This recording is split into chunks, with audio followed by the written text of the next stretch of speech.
اور اب آپ کو بتائیں کہ فیڈرل بورڈ آف ریونیو کو اضافی اختیارات دیے جانے پر پاکستان کی تاجر برادری کی جانب سے شٹر ڈاؤن ہڑتال جاری ہے۔ کراچی کے علاقے لیاقت آباد میں اس وقت ہمارے نمائندے راشد خان موجود ہیں، ان سے جانیں گے کیا صورتحال دیکھ رہے ہیں۔ راشد بتائیے گا۔ جی اس وقت ہم موجود ہیں کراچی کے ڈسٹرکٹ سینٹرل میں۔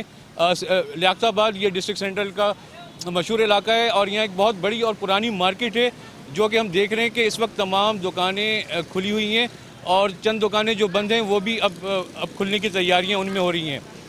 آج جو ہے چیمبر آف کامرس کے رہنماؤں اور تاجروں نے ہڑتال کی کال کی تھی، شٹر ڈاؤن ہڑتال ہونا تھا یہ، لیکن یہ اس ہڑتال کے متعلق ہم دیکھ رہے ہیں کہ تاجر برادری کئی گروپوں میں تقسیم ہے اور کراچی میں اس وقت جو اطلاعات مل رہی ہے کہ جزوی طور پر یہ ہڑتال کامیاب ہوا ہے۔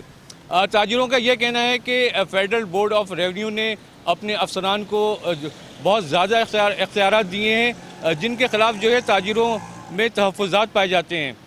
تاجروں کا یہ کہنا ہے کہ ایف بی آر کے افسران جو ہے اب کسی بھی تاجر کو بنا کسی نوٹس کے گرفتار بھی کر سکتے ہیں، اس کے اکاؤنٹ کو منجمد بھی کر سکتے ہیں اور جو ہے کسی بھی تاجر کے خلاف جو ہے قانونی کارروائی کی جا سکتی ہے۔ اس حوالے سے تاجروں کو تحفظات ہیں اور انہوں نے ہڑتال کی کال کی ہے، شٹر ڈاؤن ہڑتال ہے، جبکہ گاڑیاں جو ہیں معمول کے مطابق چل رہی ہیں۔ میں اپنے کیمرامین سے درخواست کروں گا کہ روڈ پہ وہ دکھا سکتے ہیں کہ گاڑیاں جو ہیں اس وقت معمول کے مطابق چل رہی ہیں، ٹریفک رواں دواں ہے اور ٹریفک کو کوئی بھی پریشانی نہیں ہے۔ جیسا کہ میں نے بتایا کہ یہ جو شٹر ڈاؤن کی ہڑتال ہے یہ جزوی طور پر جو ہے اس وقت جاری ہے کراچی میں۔ کچھ علاقوں میں دکانیں بند ہیں، مارکیٹیں بند ہیں، لیکن شہر کے بیشتر علاقوں میں جو ہے دکانوں کے کھلنے کا سلسلہ شروع ہو چکا ہے۔ اس وقت ہم جیسے میں نے بتایا کہ ہم موجود ہیں لیاقت آباد میں۔